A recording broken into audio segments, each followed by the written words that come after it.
Strange encounters, mysterious apparitions, the unknown. These have intrigued the human race as far back as anyone can remember. It exists in almost every nation, culture, and certainly cannot be separated from Asian folklores. Do you believe in the paranormal? I am Wraith. Welcome to my podcast.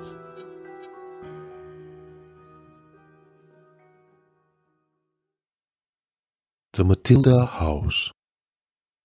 The Punggol Matilda House has been standing alone in the wilderness of old Punggol for more than 100 years.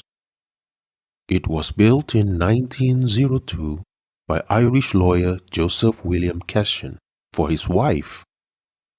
The wealthy Cashin family regarded the Matilda House, also known as Istana Menanti or Waiting Palace in Malay, or the Punggol Kampong House, as a weekend resort.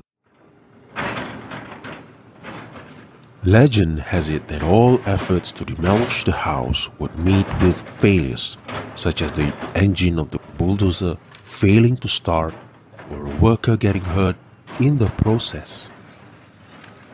In the end, the land which the Matilda House stands on has been integrated into treasure trove condo.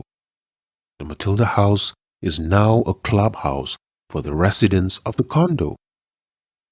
Prayers have been done during the development phase, and spiritual masters have been brought in to negotiate the entities. Certain promises had to be made to appease the spirits. This no haunting pact will stand for as long as this promise is maintained. A resident of Treasure Trove has said that despite the new facade that has been given to the Matilda House, it remains creepy. According to him, the lights are never off. What do you think? Which is fact and which is fiction? Is the URA's conservation story just a convenient cover-up? I guess some secrets will remain a mystery and become fuel for the imaginative minds.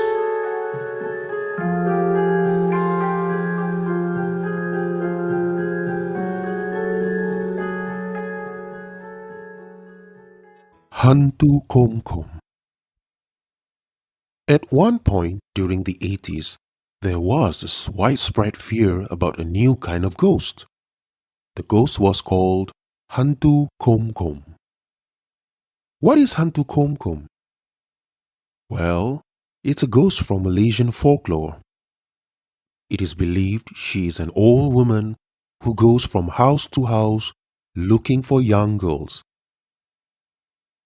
By drinking their blood, she hopes that it will restore her lost youth and beauty. The word hantu means ghost.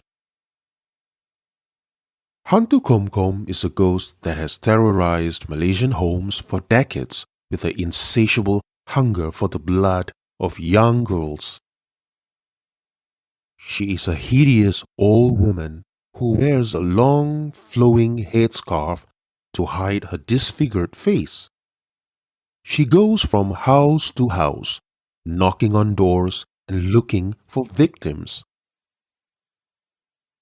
Because of her facial deformities, she can't pronounce the traditional Muslim greeting, Assalamualaikum, properly. All she can say is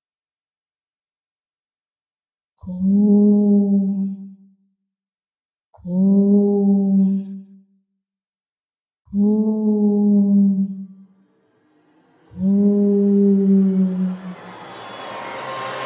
They say Hantu Kum Kum was once a beautiful Malaysian woman, but she was never satisfied with her appearance. As she grew older and her looks began to fade, she went in search of a way to restore her beauty. She consulted a bomo, who told her that through black magic and occult rituals, it was possible for her to have eternal beauty.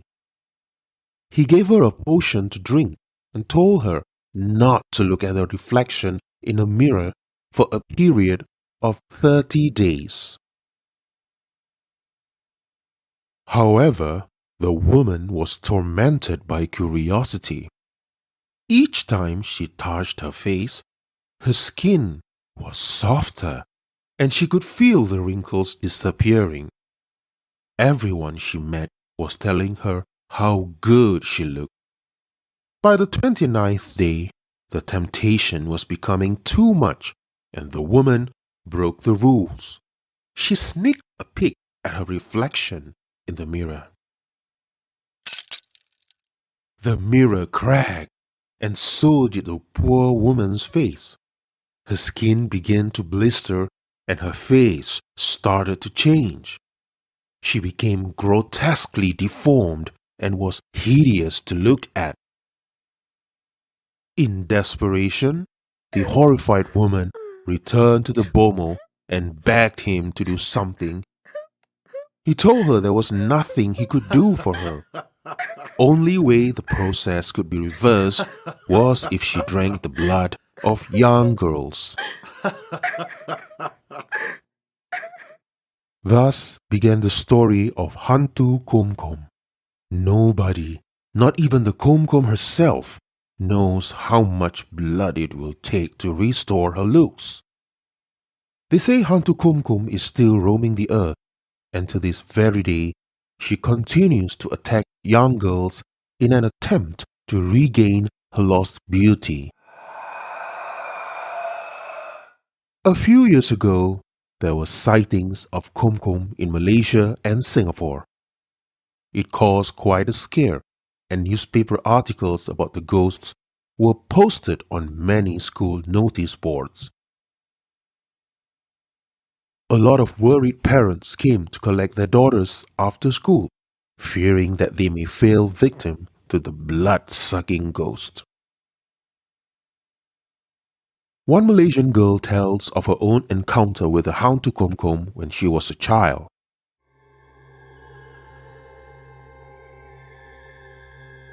I can still remember when the Kum Kum ghost ran amok all over Malaysia. They said she was after young girls. I was only 7 or 8 years old at the time. They said she had no eyebrows and no nose, except for 2 gaping nostrils where her nose should have been.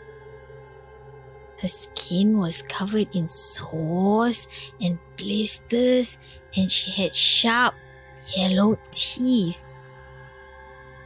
One evening, I was on my way home when I suddenly the strangest feeling that someone was watching me. I heard somebody sweeping the drain in front of my neighbor's house. When I turned around, I saw a woman sweeping the drain.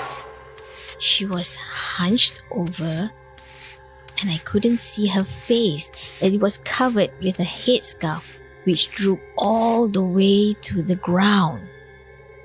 Then she reached up and pulled back the scarf. I froze.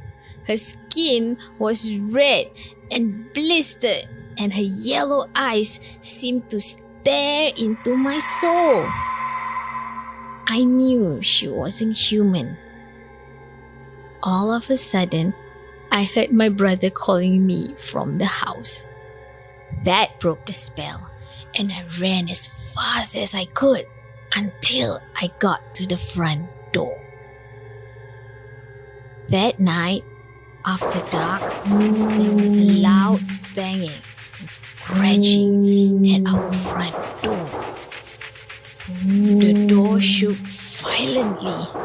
Then we all started reciting prayers. The loud scratching noises stopped. Then seconds later, the banging and scratching started on our back door. We were scared out of our wits. This continued for more than an hour. The next morning, when it was safe to go outside, we found deep, bloody scratch marks on the outside of both doors. What do you think of the Kum Kum? Do you believe in the Kum Kum? Have you heard the story?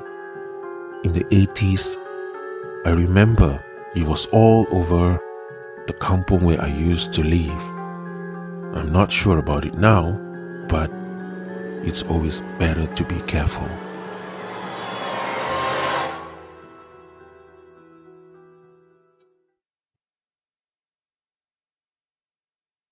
A Tuyul story. Have you ever heard of a Tuyul? According to the Malay folklore, a Tuyul is the twisted spirit of a small child passed away before being born. Through ritualistic practices and black magic, a witch doctor can invoke the spirit and bind it to an owner. A Tuyul is used to run errands, create mischief, steal riches, and rarely, but surely, murder.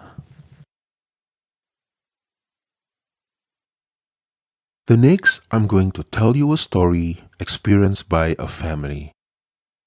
Madam Salina and her husband, Mr. Hassan, lives with their 3 children. They belong to a middle-class family.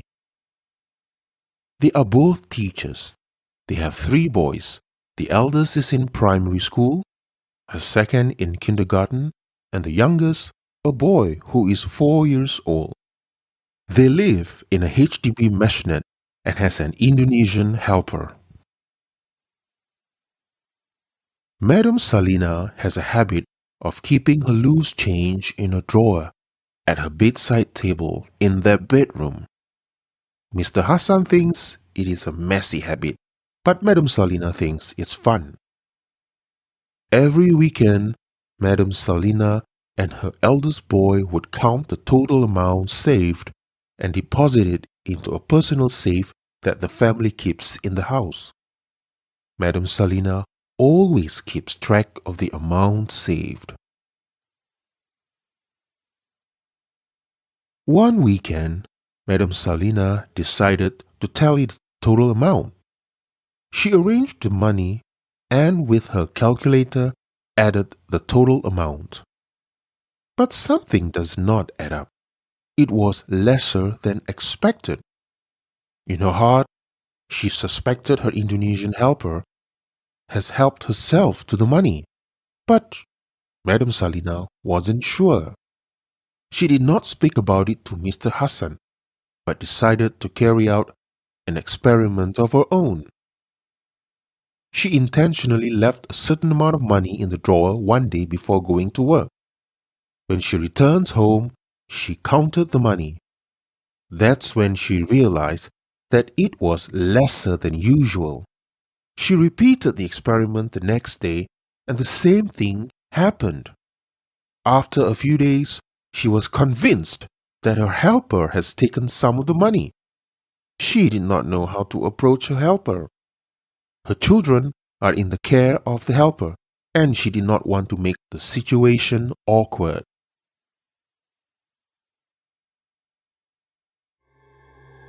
One night, while watching TV with her husband, she heard her second boy who was in her bedroom talking. Who are you?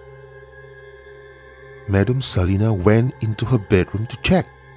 She asked her son. Who were you talking to? Her son responded, I don't know. There was a little boy who took some money from your drawer and ran to the toilet.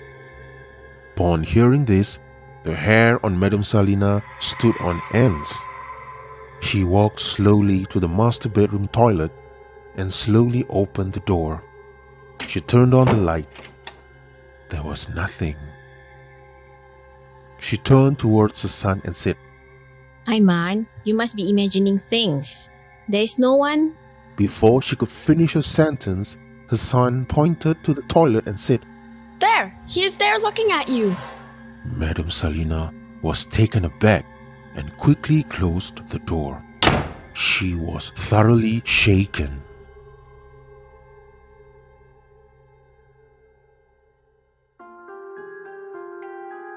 What do you think happens next? Is there really something in the toilet? What did her sons see? But before I go, I would like to thank everyone for listening. And if you like the content and if you have any stories of your own, do email me and I'll take the time to look at it and tell it to all the listeners out there. I am Wraith. Once again, thank you for listening and I'll see you in the next podcast.